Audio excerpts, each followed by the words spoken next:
좀 잔인하네요. 네. 집사님 노래 부르시고 제가 이렇게 바로 불러야 되는 순서가 너무 비교가 돼가지고. 네, 저는 노래 잘 부르는 사람 너무 부러워요. 네. 저는 이렇게 목소리가, 제가 장신대 다닐 때 그 성악, 기초 성악이라는 수업이 있거든요.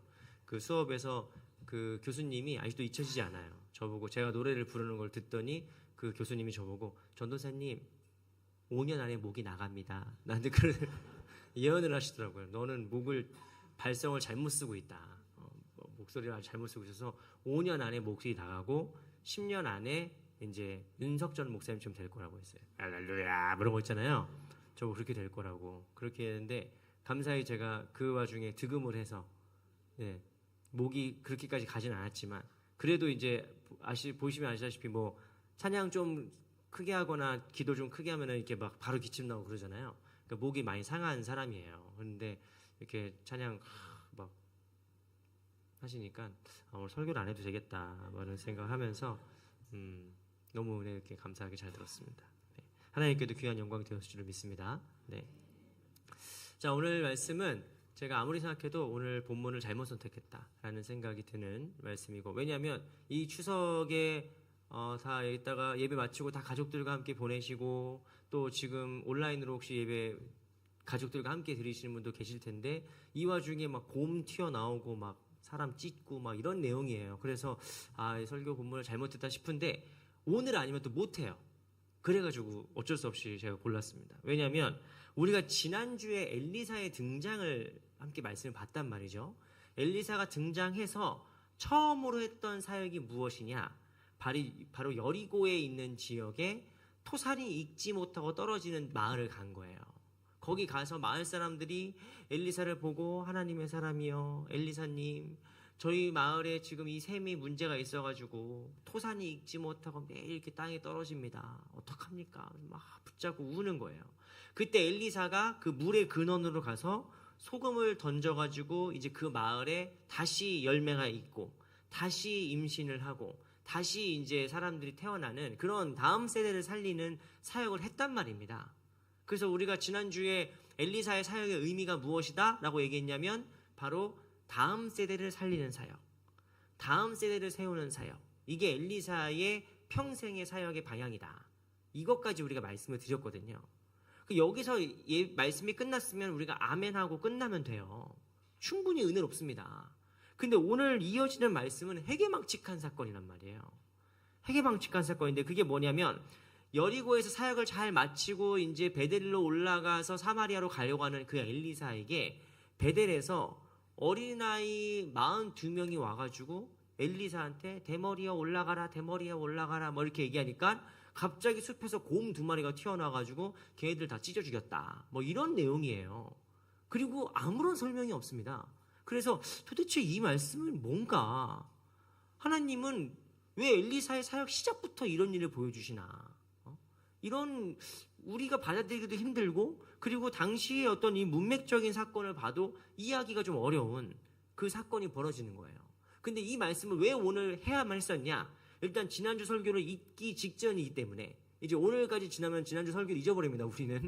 그러니까 잊어버리기 직전에 한 번 더 다루고 싶은 거고, 그리고 앞으로 이것이 엘리사 사역의 핵심 방향이며, 또한 저 또한 마찬가지입니다.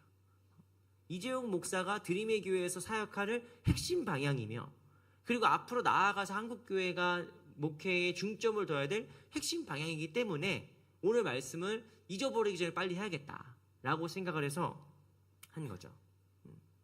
오늘 우리가 이 말씀을 읽을 때 시험을 들지 않기 위해서, 또 이해를 잘하고 앞으로도 이 말씀을 우리가 좀 같이 마음에 새기기 위해서는 세 가지만 알면 됩니다. 세 가지만 알면 생각보다 쉽게 이 말씀을 우리가 오해하지 않고 이해할 수가 있어요. 그것이 무엇이냐면, 첫 번째, 이 사건이 벌어진 장소가 어디냐? 베델이라고 합니다.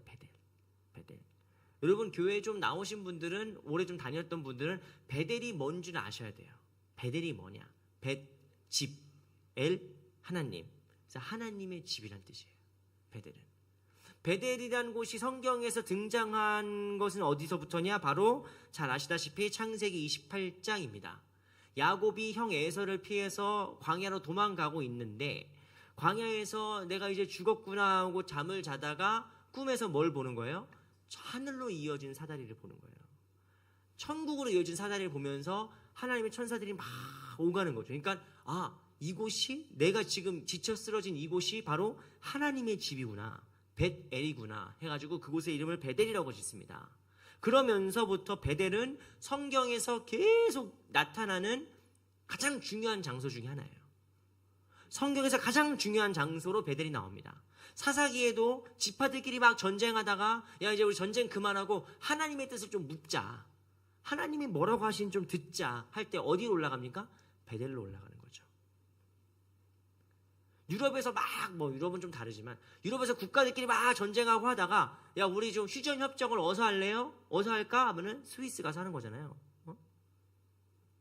북미 정상회담 어서 할까요? 뭐 어서 하겠죠. 중요한 곳에서 하겠죠. 가장 전쟁과 거리가 먼, 가장 갈등과 거리가 먼 곳에서 하는 거 아니겠습니까? 베델이 그런 곳이에요. 베델은 하나님의 언약궤가 있던 곳입니다. 하나님의 언약궤가 그곳에 있었기 때문에 가장 거룩한 곳이고 가장 성스러운 곳이라고 우리가 얘기할 수 있어요. 그리고 최후의 사사라고 불렸던 사무엘이 어디를 거점으로 활동하느냐? 사무엘상 7장 15절 16절 말씀에 이렇게 기록되어 있습니다. 사무엘이 사는 날 동안에 이스라엘을 다스렸으되 해마다 베델과 길갈과 미스바로 순회하여 그 모든 곳에서 이스라엘을 다스렸고. 어디가 거점이에요? 베델과 길갈과 미스바. 이 세 가지 지역이 기점이에요. 여기를 중심으로 이스라엘 전역을 다스리는 겁니다. 그러니까 한마디로 뭐냐? 베델은 이스라엘의 영적인 중심지고 나라의 운명을 놓고 기도하는 장소고 하나님의 임재를 상징하는 땅이고 하나님의 공의, 하나님의 다스리심이 나타나는 장소다. 이게 베델입니다. 너무너무 중요한 곳이에요. 그런데 우리가 베델 하면 야곱밖에 안 떠오르죠. 야곱은 아는데 그 다음에 성경에서 여러분 베델을 들어본 적 있으실까요? 별로 없습니다. 목사인 저도 없어요. 베델이 그치? 베델이 왜 안 나오지 이제? 왜 안 나올까요? 여로보암 때문이에요. 북이스라엘과 남유다가 갈라졌을 때 북이스라엘이 훨씬 큽니다. 북이스라엘이 훨씬 군사력도 크고 지파도 더 많고 인구도 많아요. 그러니까 남유다가 오히려 지금 걱정하고 두려워해야 되는 상황인데 북이스라엘의 여로보암 왕이 더 두려워하고 있었어요. 왠지 아십니까? 이스라엘 백성들은 율법에 의해서 1년에 한 번씩은 반드시 하나님이 지정하신 장소에 가서 예배를 드려야 됐어요. 그게 어디예요? 예루살렘 성전이죠. 예루살렘 성전. 여러분 만약에 남한과 북한이 지금 나눠져 있는데 북한이 1년에 한 번씩은 반드시 광화문 앞에 모이고 경복궁에 모여가지고 같이 뭐 명절을 즐겨야 된다. 추석이나 설을 즐겨야 된다. 왜 여기는 조선왕조 600년 계속 여기가 그 수도인데 그래서 니네 북한에 있더라도 1년에 한 번씩 경복궁 와가지고 명절을 여기서 지내라 하면은 북한이 어떻게 할 것 같습니까? 금방 무너집니다. 금방 무너지는 거예요. 그러니까 나라는 뭐든지 정통성이 제일 중요한 거죠. 예루살렘 성전의 정통성이 있기 때문에 북이스라엘이 아무리 많고 사람이 많고 군사력이 강대해도 이거를 두려워하는 거예요. 여로보암이.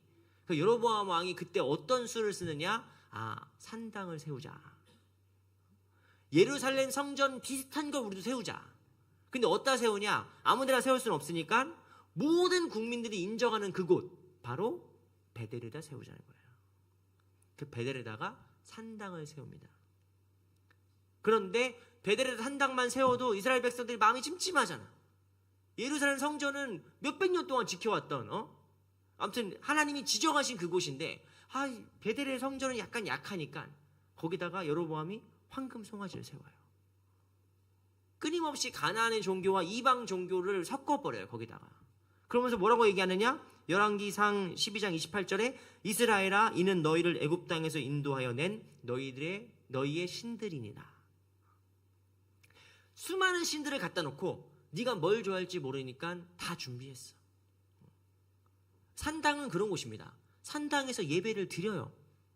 산당에서 여호와 하나님께 제사를 드립니다.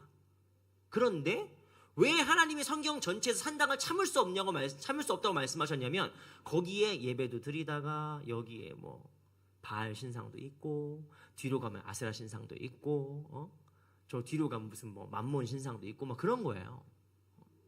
내 마음에 드는 신들을 다 갖다 놓고 거기서 예배 드리고 있는 거예요. 그렇게 몇백 년이 흘러가는 거예요. 그럼 어떻게 된 줄 아십니까? 자녀들이 하나님을 믿지 않아요. 자녀들이 하나님을 믿지 않고 베델에서 하나님은 그냥 다른 우상과 똑같은 존재가 되어버립니다. 하나님이 더 이상 우리의 뭐 주님이시고 뭐 신앙의 대상이고 이런 게 아니에요. 베델은 어떤 존재가 됐느냐? 여로보암이 산당을 거기서 세우고 이스라엘 백성들을 보고 야 예루살렘까지 갈 필요 없어. 그냥 여기서 예배 드려. 누가 하나님 믿지 말래? 그냥 여기서 예배 드려.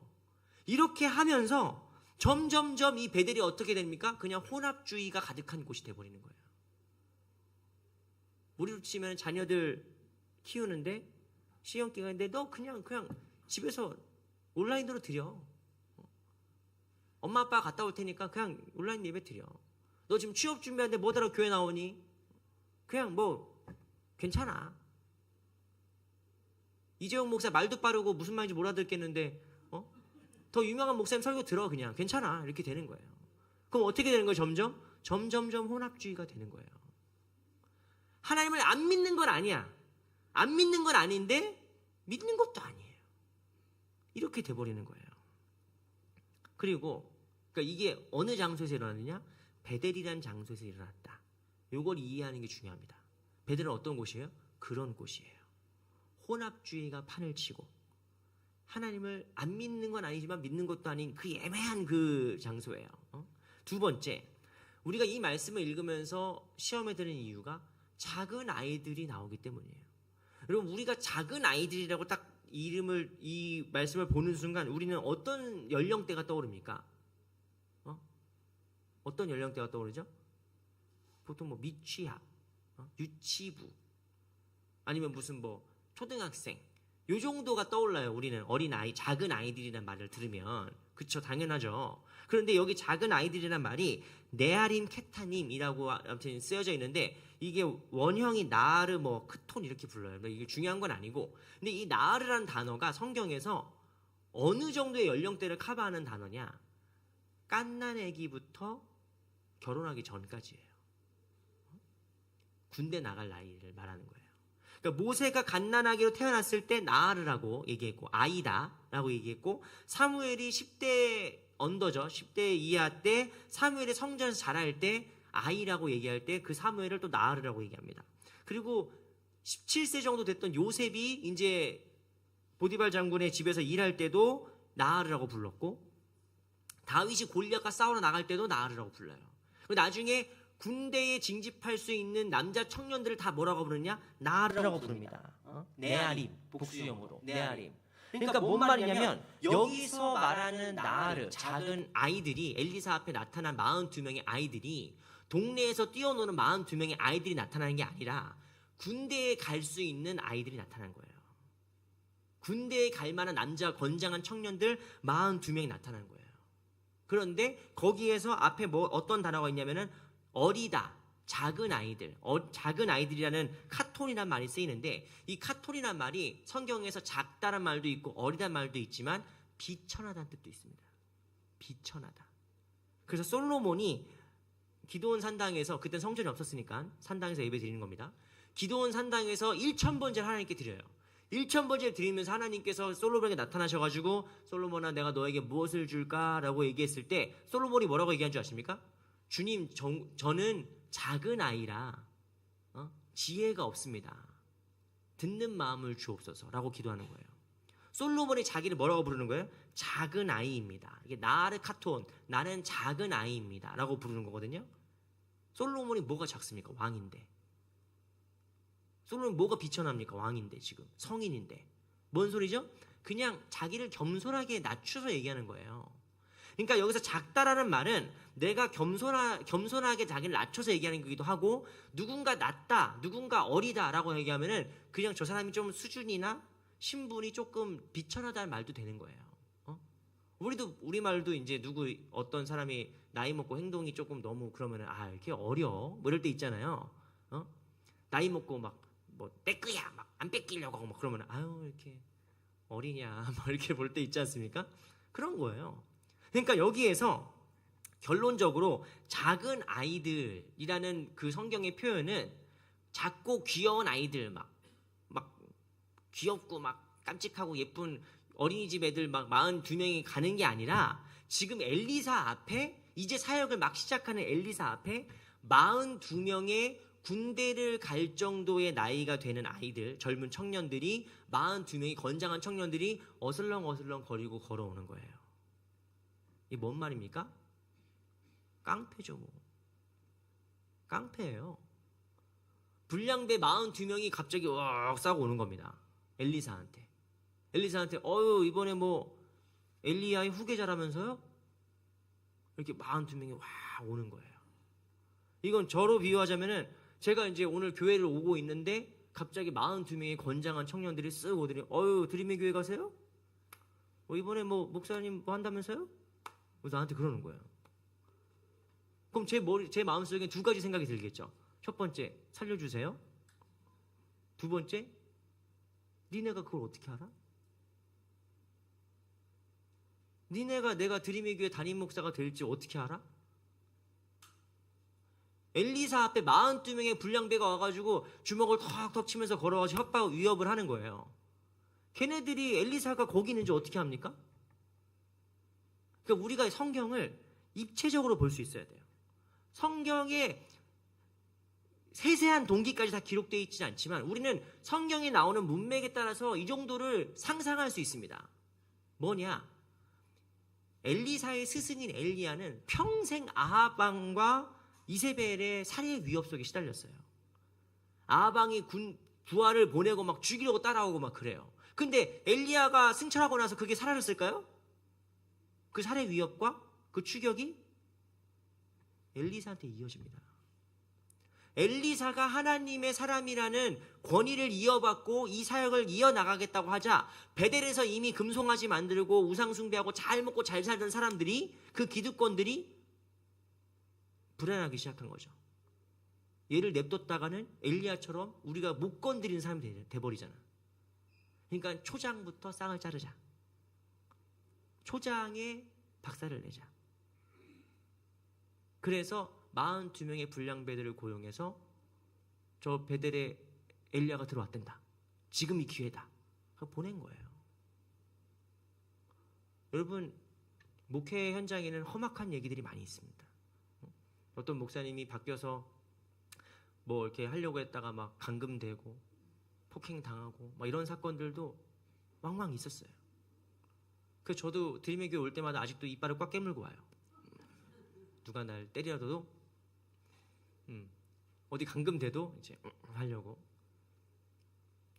근데 아직까지 때릴 그 기미는 안 보여가지고 참 감사는 한데 엘리사가 사역을 하려고 하는데 벌써부터 뭐가 있는 거예요? 처음부터 살해 위협이 있는 거예요.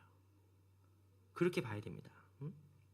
이 청년들의 조롱은 단순한 불량배들의 시비가 아니라 이건 조직적인 위협이고 살해 의도가 담긴 경고입니다.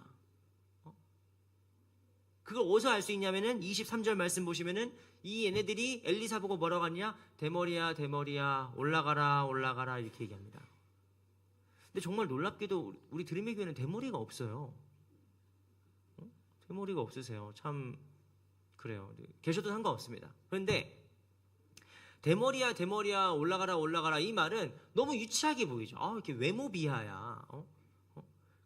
그리고 뭐 대머리한테 대머리라고 하면 그게 상처가 될까요? 뭐 되죠. 그죠? 저한테 키 작다고 하면 되게 상처가 되거든요. 근데 어쨌든 여기서 대머리라는 말은 크게 두 가지 의미가 있습니다. 우리가 이 문맥을 알아야 돼요. 문화적인 문맥을. 첫 번째, 대머리야라고 하는 거는 너는 문둥병자다라고 얘기하는 거죠. 너는 나병 환자다. 그러니까 대머리를 놀리는 게 아니에요. 너는 문둥병자다, 나병 환자다라고 얘기하는 거고, 이거는 제가 이 주일날 거룩한 강단에서 입에 올리기 참 그런 말이라서 말 못하겠는데 표준어 사전에 등재되어 있는 말이긴 합니다. 그러니까 우리나라 말로 치면은 야이 이렇게 거기까지 하겠습니다. 다들 욕을 잘 안 하시나 봐요, 그죠? 전혀 모르는 표정으로 얘기하시는데 아무튼 그렇게 부르는 거죠. 그렇게 부르는 거예요. 그러면서 두 번째 뭔 뜻이냐? 대머리라는 말은 첫 번째 그런 뜻이고, 두 번째 털이 없잖아요. 머리에 털이 없잖아요. 구약 성경에서 제사장의 권위는 어디서 나옵니까? 머리와 수염에서 나옵니다. 왜냐하면 하나님이 나시리는 삭도를 대지 말라고 했기 때문에. 삼손도 머리를 자르면 안 되죠. 나시리는 자신의 삶을 평생 하나님께 헌신했다는 의미로 머리를 깎지 않습니다. 머리를 길게 따는 거예요. 사무엘도 나시린이고 그래서 제사장들이 머리를 미는 거는 금지되는 겁니다. 금지. 그래서 옷을 찢는 거지. 성경에서 너무 슬픈 일이 있을 때 옷을 찢는 거지 머리를 미는 게 아니에요. 그러니까 머리털이라는 건 뭡니까? 권위의 상징입니다. 제사장의 상징이에요.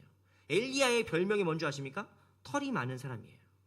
엘리야의 별명이 털이 많은 사람이에요. 근데 지금 엘리사는 뭐 유전적인 것 때문인지 어쨌든 대머리예요. 엘리사가 밀고 싶어서 민 게 아니란 말이에요. 그런데 그 엘리사를 보고 그 불량배들이 대머리야 대머리 하는 건 뭡니까? 외모 비하가 아니라 첫 번째, 그냥 얘기할게요. 이거 저 심한 욕을 하는 게 아닙니다. 첫 번째, 너 병신이라는 거고, 두 번째, 너는 사입이란 얘기예요. 우리는 너를 제사장으로 목회자로 인정하지 않겠다는 뜻입니다. 네가 뭔데?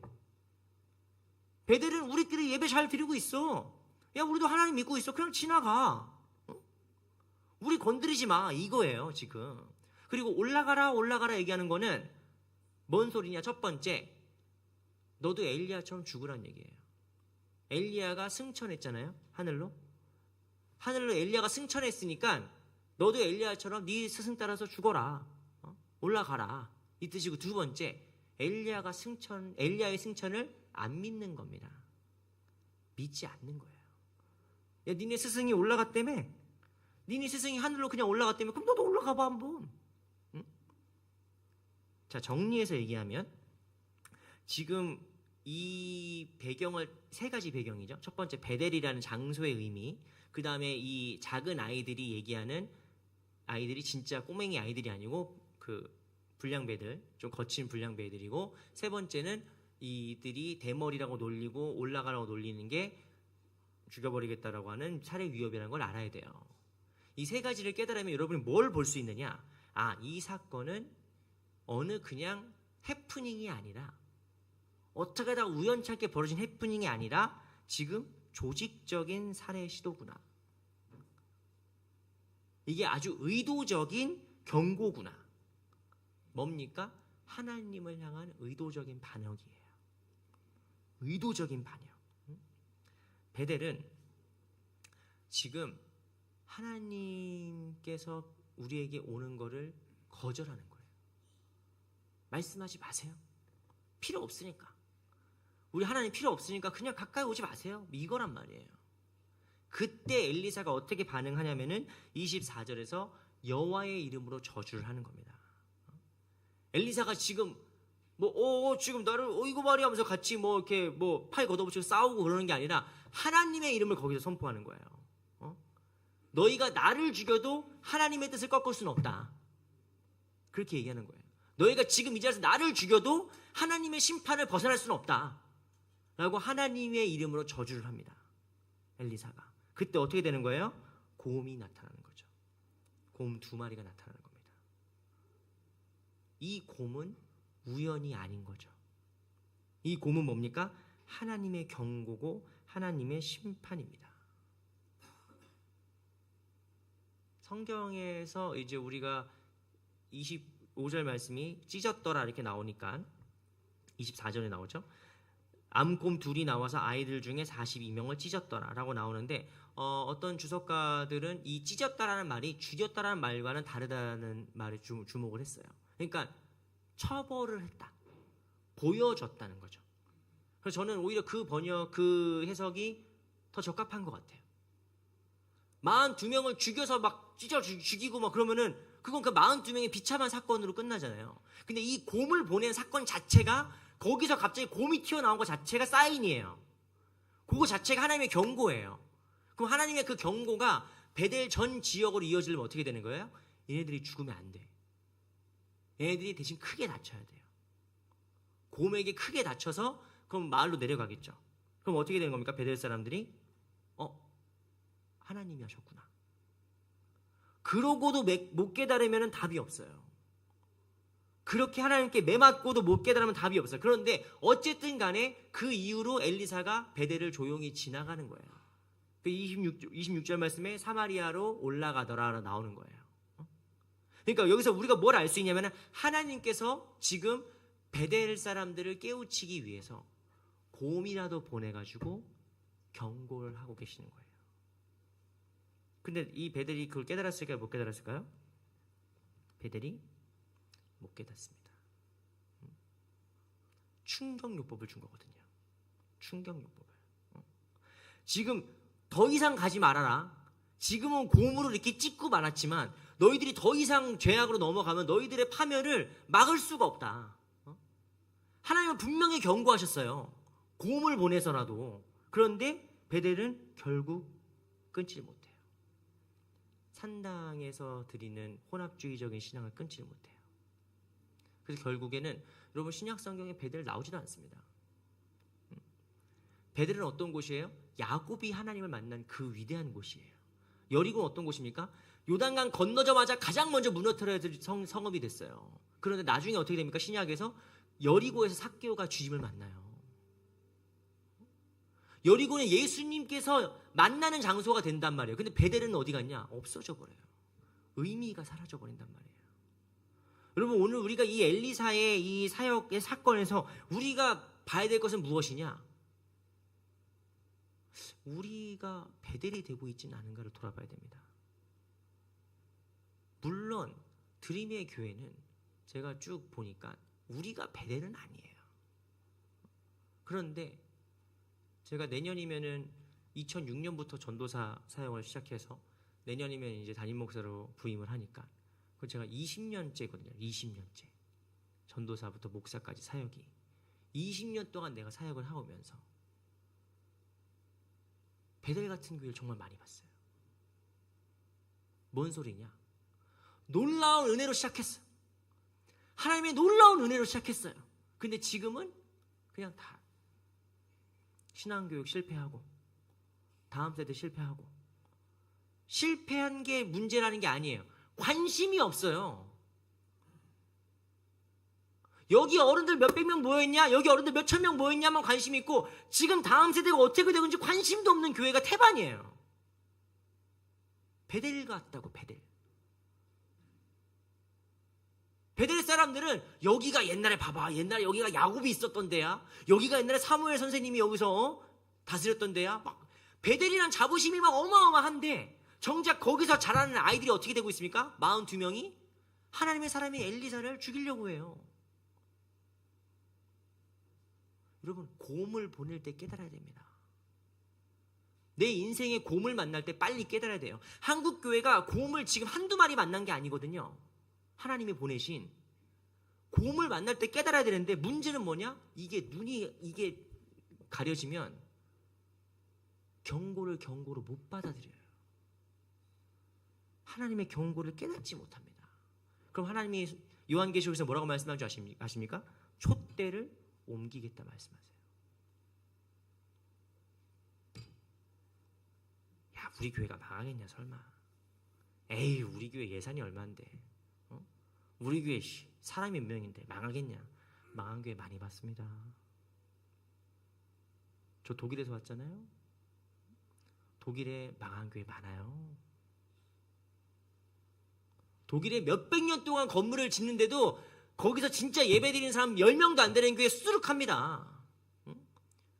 유럽의 교회들 막 술집으로 팔리고 어디로 팔리고 하는 거 수두룩합니다. 교회가 우리의 자랑이 과거가 되는 순간, 우리가 내세울 계획한 과거, 옛날에 초창기 때 우리가 그때 이것만 교회의 자랑이 되는 순간 교회는 베델처럼 되는 거예요. 베델이 나쁘다는 게 아니에요. 미래가 없는 거예요. 내일이 없는 게 베델의 문제입니다. 제가 어떤 교회에서 사역할 때 꽤 된 일이죠. 어떤 교회 사역할 때 되게 유명한 목사님을 부흥회를 모신 적이 있어요.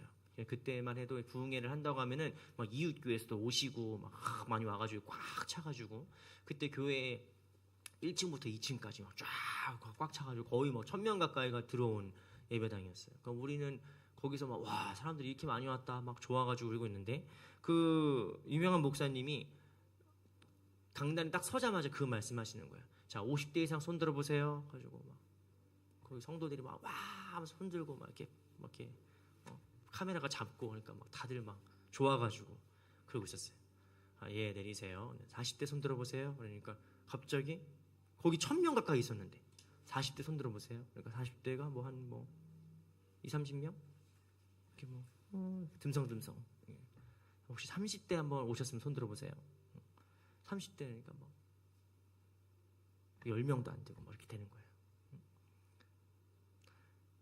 20대 손 들어보세요. 그러니까 있겠어요, 없겠어요? 없어요. 그 교회에 1000명이 모이는데 20명, 20대, 10대 애들이 없어요.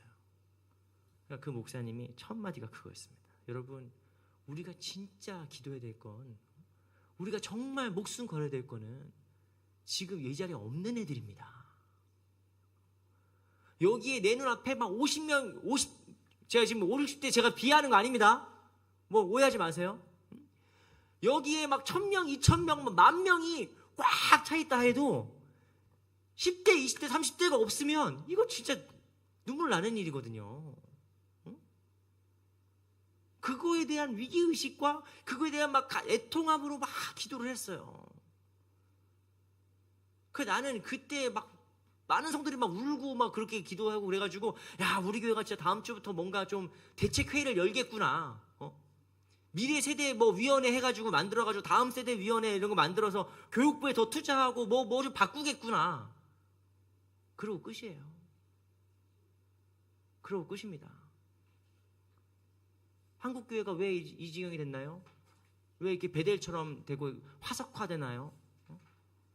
여러분, 다음 세대를, 다음 생명에 중점을 걸고 목숨을 걸지 않으면 그냥 공룡처럼 되는 거예요. 지금 큰 게 뭔 대수입니까? 어차피 화석이 될 텐데, 돌처럼 굳어버릴 텐데. 여러분, 우리가 엘리사의 말씀, 특별히 엘리사의 첫 번째 사역, 소금을 던지고 곰이 나오는 이 두 가지 사역을 반드시 기억해야 되고 하는 이유는 무엇이냐? 우리가 주목할 것이 어디인가예요. 이것은 지금 우리 교회, 기존 교회들, 기성 교인들을 뭐 터부시하거나 이렇게 뭐 비하하는 얘기가 아닙니다.